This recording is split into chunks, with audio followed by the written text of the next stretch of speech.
I mean, you have to suffer sometimes because it's hard. But if all you're doing is suffering, then what's the point?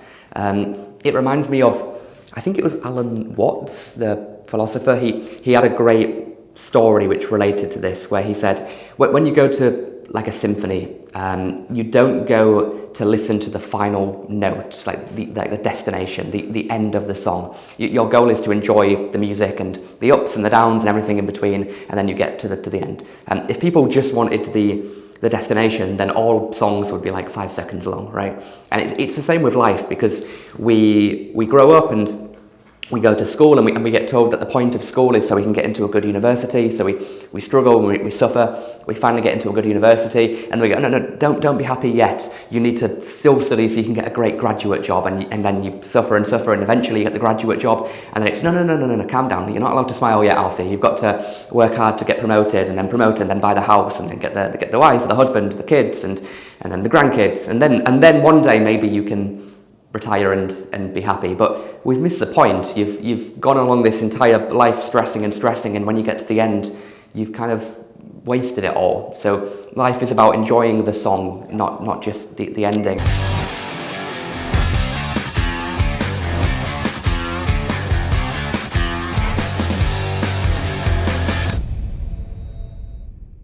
Chris, thank you for coming on the podcast today. Absolute pleasure. Great to be here. Thanks for inviting me.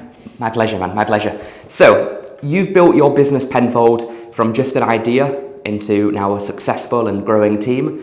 A lot of the people that listen to this show, they are very early stage. They might have an idea. They might just be starting that journey. If you had to pick, I guess, one or two key things, key tips, actions, advice that you could share with them, what would they be? So I guess one that you've probably had other people say is, you have an idea, that's great, validate it with customers, go and speak to customers, work out if you really have a pain point, if there's customers have a pain point, and if you have a solution that they want, that's sort of it's a burning enough pain point that they're going to pay you for that solution, and go and speak to 10, 20 people to see if there's a group of like people that experience the same thing. I think the other thing beyond that is, when it comes to building that solution and an MVP, a mistake that we made was, I think, making the MVP a bit too complex. We moved fast, which is something that you hear a lot for founders to do. Move fast, start building, get it out there, get real life data, get real life validation. That's great. But actually, the product that we put out in the market probably tried to do too many things. If we had really focused on what is the core, the most simple solution to the problem or a bit of the problem for a customer, and built really a solid quality solution to that problem, we would have been much quicker to market. We would have not wasted a lot of time on sort of rebuilding things once we learned that we had done it the wrong way around. So although it can feel like you're taking a bit of extra time at that first step and it's opposed to moving fast, actually it saves a lot of time in the long run if you sort of really think about that kind of design phase at the MVP. Yeah, definitely. Because most people build a solution and they don't even really understand the problem because they haven't taken the time to just speak to their potential customers and find out what they actually want. They're building something which they think they want, but they don't really know what they want until they've gone out and tested and iterated and made it slightly better and better over time. I think it's probably a lot of it is like an ego thing. It's like, hey, I've got something amazing. I've spent months and months building it. Like, why don't you want it? What have I done wrong? When in reality, you're right. The best way is just build an MVP, like over a weekend. Just get something really simple. Put it on like Notion or even like low code or no code tools, and then just get out there and see what people say. Yeah, exactly. Something that I guess we struggle with in that building a solution to a problem thing is that the big problem that we're addressing is people not saving enough for later life. And I'm sure we'll come onto it, but because we think people don't understand pensions, and pensions are very, very hard to use. The user experience is very poor with pension platforms, which puts people off. The problem is that problem of not saving enough is something that people won't realize for another 30 years. Yeah. And so there's a prior challenge to that, which is making people aware that they even have the problem in the first case. And so that's the real problem to solve day one versus the kind of the longer term problem of getting people saving more. So it's something that, again, we learned over the long run is like pinpointing the thing that you can solve today and do that first. Yeah. And once you've got the idea mapped out and it's working and you've tested it, a lot of people go out there and they raise some funding to turn it into a reality. You know, you've raised a couple of million to kind of build Penfold. What tips would you give to founders who are looking to raise capital? A lot of people struggle with, finding investors, with doing the pitch, with closing the deal. What recommendations would you give to people that are kind of going on that investing journey? Yeah, I mean, there's a lot to say here. So we've now raised about 5 different rounds and about 21 million in total. Wow. Now I think we've got fairly lucky in that we found an investor right in our very first round who has been with us all the way and has invested sort of just over half of that total amount of money. So amazing. We found a really, really great investor early on, but that was quite fortuitous. So I can't really give strong advice about that other than, get yourself out there and, increase your luck surface area and try and find others with that opportunity. I think the main advice would be that think about your specific situation and your specific circumstances of your business. What do you need to raise money right now? Or can you bootstrap for longer? Generally, if you can bootstrap longer, then do it, because the cheapest money that you'll ever raise, or the most expensive money, I should say, that you'll ever raise is the first money. Yeah. I still cringe at how much equity we had to give away in our first 1 or 2 rounds, based on how much, we've now diluted the business through all those rounds. But so at the time, that's what the business was worth, right? That's it is. How it goes. It is, and myself and my co-founder, we have 3 of us, but the first 2 of us, neither of us are technical, so we needed to bring on technical people, which cost money, so we had to raise some money. Yeah. I think if you are technical or you have a technical co-founder who's willing to work for free, work for as long as you can, build the MVP, get traction, push that first raise back as long as possible, because you'll get a better valuation, you'll have better traction, you'll bring on better investors.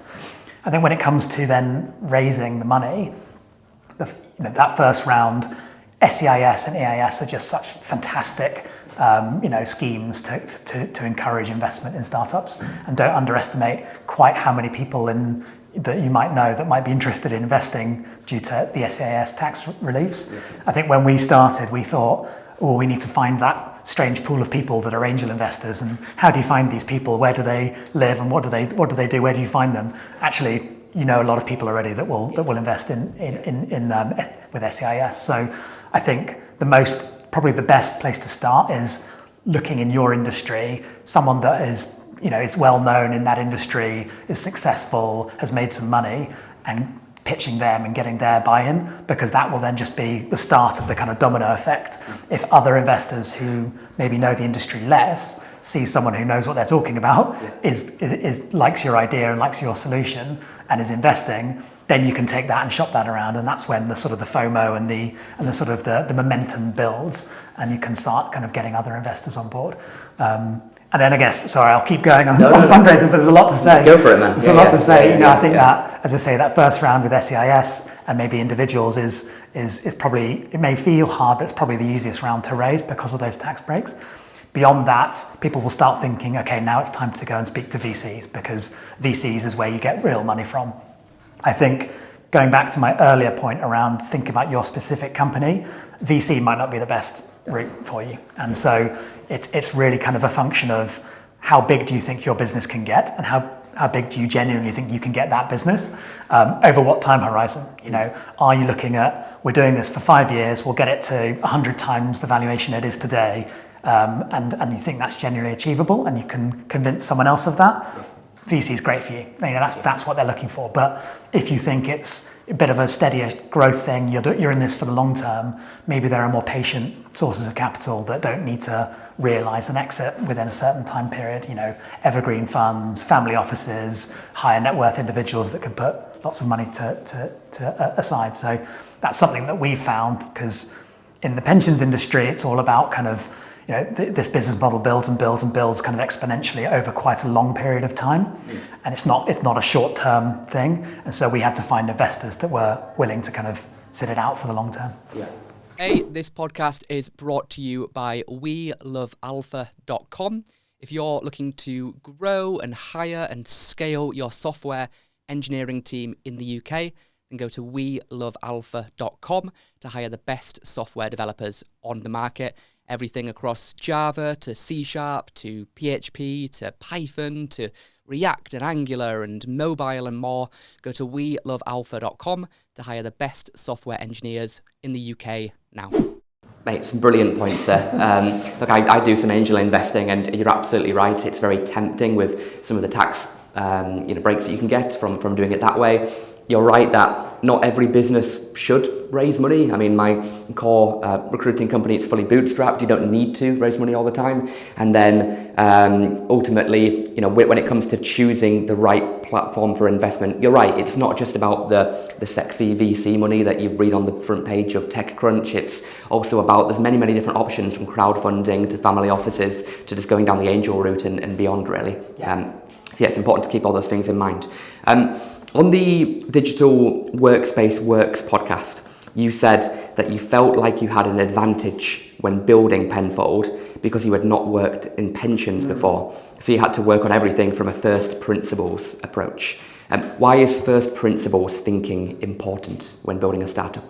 Yeah, I mean, it's one of our 6 values, and it's one that we talk about a lot. We talk about moving fast, we talk about thinking from first principles. I think with an industry like pensions, where the innovation has been very slow, and a lot of the industry is sort of stuck in the dark ages, I would say, in terms of the back end, how it's administered, and the front end, how it's presented to the end customer, which is sort of the main problem with pensions. I think that's a consequence of it being an industry that is populated by people that have worked in the industry for a very long time, doing lots of good things, absolutely, but potentially stuck into a little bit of a way of thinking, and it's difficult to break out of that. And so I think that's why it's important for us, or it's been beneficial for us, I should say, to not have been kind of molded by what's come before, and to look at the industry and go, it doesn't need to operate like that. With that sort of outsider's view has allowed us to kind of think differently. And I think that's kind of where true innovation comes from. You've got to think things through and not be sort of stuck in the ways of the past. Learn from the kind of lessons of the past, but think differently. Yeah.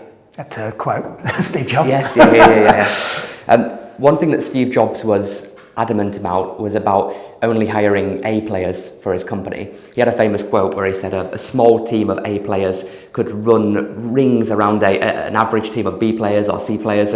And the problem is, when you start to hire B players, they start to hire C players, and then it just becomes like a downwards spiral, basically. So especially in the early team, getting only top tier people is super important if you want to build something that's going to scale, because ultimately those people, they're going to become the future hirers and managers of the next cohort of people that comes into the business, right? So what's important to you when hiring? What do you look for? What red flags do you avoid? What type of culture are you trying to build? Yeah, it's a great question, and I totally agree that having a really, really strong kind of initial team is fundamental. I guess when you're thinking about what is a top, A player, it's important to differentiate. You could come in and get the industry veteran who's an A player at kind of a scaled business. Is not going to be right for a startup. So for us, the people that have done the best at Penfold is sort of high agency, very smart, humble generalists who are willing to just sort of look around and see what's not working, or see opportunities and pounce on it and do something and get something over the line and get stuff done. That is just so fundamentally important. Someone that's analytical, so can look at data and understand what's working and what's not, but then not afraid to actually go and scrappily work out how to get some software tool to fix some gap in a funnel that's broken, or implement some other email marketing comm that they've never done before, but that's the way of us reaching a certain customer and doing something. So those generalists are like the sort of the glue, I think, that sticks an early stage startup together and allows it to achieve things. And so yes, you need really, really strong engineering resource if you're a sort of tech first company.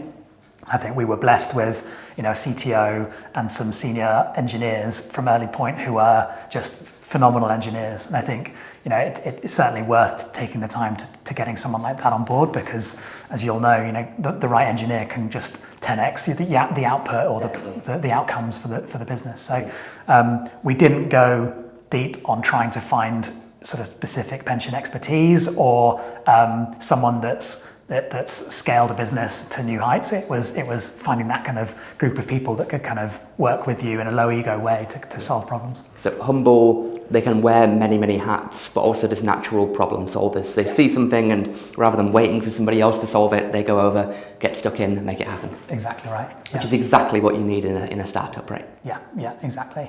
I think we've ended up hiring a relatively junior team in terms of years of experience, and I think that's worked quite well in terms of like that humble outlook and that rolling the sleeves up piece. And that's not to say that someone with 20 years experience wouldn't do that. We just found it's easier to find people to train with that. them, coach them. Exactly right. Yeah. It's hard to unlearn bad habits sometimes if you hire somebody that's too experienced. Okay. Am I correct in thinking Penfold is a remote first company? Yes, we are. Okay. Yeah. So why this approach? Because obviously it's quite a heated debate post-COVID. Some people are fully remote, some people fully in the office, some people are in between. You, from what I found online, you are mostly remote, but occasionally you meet up as a team, if that's right. That's right. I mean, I think it's around remote first for us means what we expect from people. Okay. And so we don't expect people to be coming to the office 2 days a week. We do have an office. So there are people in the team that like coming to an office. And so we have a room in Borough that seats about 12 people, and we have 50 in the company. And so 20 of those are in Estonia, to be fair. But it's a space for those who like to come in to interact with others, but we don't expect those who don't to do that. We have our expectations are a quarterly get-together in person. And so we want everybody to come and build connections and do that. We do like it when people come to the office if they can, but we've also hired lots of people that aren't based in London. So, I think it means that we made this switch in COVID like a lot of people did, and found that we could build a really, really great team by expanding our talent pool kind of nationally, but also internationally as well.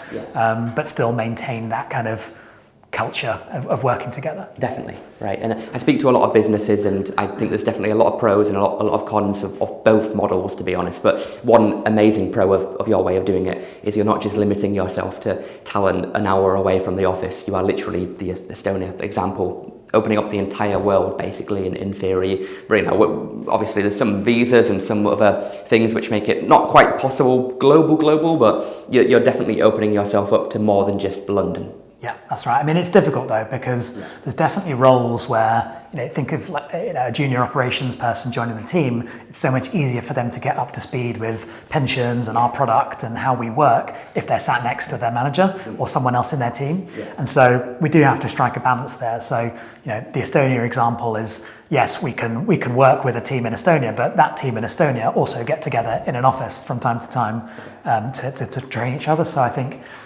depending on the role, that is important to think through too. We don't do that on the engineering side. They're very, very capable of working remotely, and I think we found that depending on the sort of function, you need to think about whether they need to sort of see each other more regularly. Yeah, certainly. You mentioned one of your company principles when we were talking about first principles thinking. Another one of your values that I liked is we challenge directly with empathy. And I love that, because I'm really, really guilty of challenging people directly sometimes. I probably need to work on the empathy part sometimes. But why did you pick that? What's important in that phrasing and that terminology? Yeah, I think the idea there, and this is probably the most, I suppose, aspirational of our values, and it's one that we sort of, aspire to, I should say, is that, feedback is the sort of, foundation on which good sort of collaboration is built, effective collaboration is built. And so it's really pushing ourselves to give feedback regularly. And the way in which you give that feedback is, that sort of radical candor approach of, challenging someone, with empathy. I think it's that's the way to get feedback, important feedback that might be difficult across, but also received in the right way. So you're not doing it to be a dick. You're doing it to help them. Exactly. That's if you take a second to think how feedback is being framed, and it's not pointing out something that's been done wrong, but it's helping someone be better at what they're doing. Yeah, definitely. You've posted a few things on LinkedIn over the past year or so, which kind of stood out when we were doing some research for this. Let me just share a few of the things that you posted and get your perspective on them. So one thing that you said was, if you hire good people and trust them, you don't need to constantly keep tabs on them. When employees don't feel like they're being monitored, they're happier and better at what they do. I'll just repeat that one more time. Okay. If you hire good people and trust them, you don't need to constantly keep tabs on them. When employees don't feel like they're being monitored, they're happier and better at what they do. I love that. Tell me a little bit more about what you were meaning when you wrote that. Yeah, I guess that's the feeling of I don't like to micromanage people, and I think if you bring on someone who's good at what they do, which is ultimately what you're trying to do in a recruitment process, trust and give them the sort of tools that they need to do their job and the parameters through which to operate and the values and all of that, and they understand how you like things being done, stepping back and allowing them the sort of the freedom to go and do that, make some mistakes, test things out, but ultimately as long as they've got those sort of that North Star pulling them forward, then they're going to have, that gives them room to do their sort of, to be creative, to be innovative and to be thoughtful and to ultimately hold themselves accountable. So you're not, I think as soon as you start sort of looking at and commenting on every single thing that's being done and giving guidelines, someone can immediately feel like they don't have the freedom to make their own decisions. And ultimately, yes, that has a place. Maybe when you're a scaled company and you've got someone that is working on a process and they need to follow those process guidelines, absolutely. But in an early stage company where you're all problem solvers, I think it's important to allow people to give them the space to do that. This is a quick message to tell you about Alpha University. Alpha University is an advanced training program to help you reach success in 7 simple steps. I am going to personally coach you so that you can achieve your goals, make more money, and transform your life. Just go to joinalphauniversity.com now or click the link in the description. And if you've hired somebody to do a specific job and you're paying them money to do that, and then you're just basically doing it for them as they watch you do it, it's not really going to work, is it? Yeah. You need to put some level of trust. And I struggled with this for a while. I really found it hard to delegate. And in my last, corporate position working for a big company, had a team of over 50 people. And it got to a point where it would have been impossible for me to do everything. I would have killed myself working. And just learning to let go and trust people. A lot of people are gonna make mistakes and completely fuck up, but you need to give them the room to do it, otherwise they're not gonna grow as well. Yeah, it also makes your life a lot easier. If you're keeping tabs on every single person, they're gonna ask for your approval for everything they do, and that's, your workload is just ballooned. It's not scalable. But also it means that you need to worry about what everybody's doing all the time, and that's hugely stressful. All of that kind of context switching and overthinking and the monitoring that you have to do is sapping all of the bandwidth that you've got that you should be using to drive the business forward and think about the strategy and think bigger picture. If you're zoomed in at the micro level, you're not able to do that. Yeah, definitely. Another thing that you posted, in challenging times, it's easy to get tunnel vision. Investing the time in stepping away to soak in the collective wisdom of others has already paid back many times over. I believe you were talking about a founders event that you went to, which is a community that we're both part of. Just repeat it one more time. In challenging times, it's easy to get tunnel vision. Investing the time in stepping away to soak in the collective wisdom of others has already paid back many times over. Yeah. Tell me a little bit about that. So that was posted, I believe, around November of 2023, and we've been through an incredibly difficult, challenging year, like a lot of startups had last year. So, it's struggles with speaking to investors and raising capital and having to look at a cost base of a business because expectations of startups were changing from growth to profitability, and having to let some of the team go whilst still fundraising. And that was bang in the middle of that period. I think that was 3 weeks after we'd had to let a good chunk of the team go. So a very, very difficult period.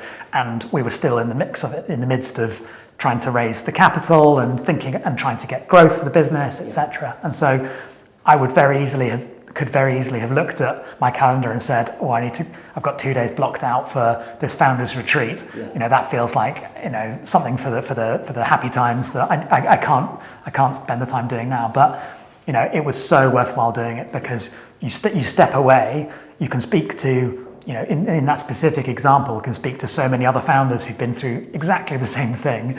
And you just pick up so many little bits of wisdom, and sort of, advice or experience shares that other people can give that allow sort of sometimes unlock certain problems that are going on in your head with your business, even if it's not exactly relevant. And one of the big things there was about investing in yourself personally as well with all of that time. So yes, there were ideas and ways of approaching kind of managing the business, but the big thing was all of that stress had taken a big toll on me, and it was difficult for me to kind of think clearly about the business. But actually, thanks to the encouragement and the things that I learned that weekend, I was able to put in things like a better morning routine, better stress handling techniques, better ways of kind of contextualizing everything that I'm going through. That means that my kind of stress levels reduce, and I can think way more clearly about and be more resilient in terms of tackling those challenges afterwards. So. Sure. Very, very tempting to not do those sort of things, but always very valuable to do, I find. Yeah, they seem like it's something to do during the happy and less stressful times, but in reality, you need that during the chaos. I don't know if this is the best way of describing it, but when we're working, we're trying to chop down a tree with an axe, but so often the axe can be really blunt, right? Going to these types of retreats and community mastermind groups, they allow you to sharpen the axe. So when you go back to work, you can just chop it down a lot easier and a lot quicker. And I've done a bunch of these myself, and I find that if I have a very specific business problem, I'm considering letting this person go, or we can't break into this client, or we're trying to figure out this new marketing strategy, I can spend hundreds of hours myself trying to figure out and fail and learn. Or I can speak to somebody that's already done all of that work for me, ask them for the shortcut, ask them, what's good, what's bad, what's ugly, what's pretty, and they'll just give me the blueprints and tell me what to do. And I kind of invested in coaches and mentors off the back of these events as well, and it's just 10x to everything that I've done. I agree, and it's something I probably regret, going back to advice for founders, is that the first 3 years, I think, of Penfold, myself and my co-founder, we just sort of, we thought we could work out all the answers ourselves, and so we just cracked on, and it was isolated ourselves, and it's like, let's go and figure this out. And actually, broadening and not spending all of our time networking rather than running the business, but finding those communities, finding those sources of wisdom that you can tap into just to shortcut your progress and just to sort of answer.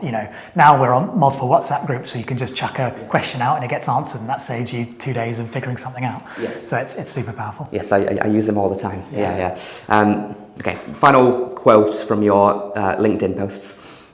If one day I can look back and say that I have built a company that I'm proud of, helped as many people as possible, and enjoyed myself along the way, then to me, that's success. Which I love that, because everyone's got their version of success, but I can really closely align to this one. So just one more time. If one day I can look back and say that I have built a company that I'm proud of, helped as many people as possible, and enjoyed myself along the way, then to me, that's success. Yeah, I mean, it sounds quite grandiose, but I think for me, it's around,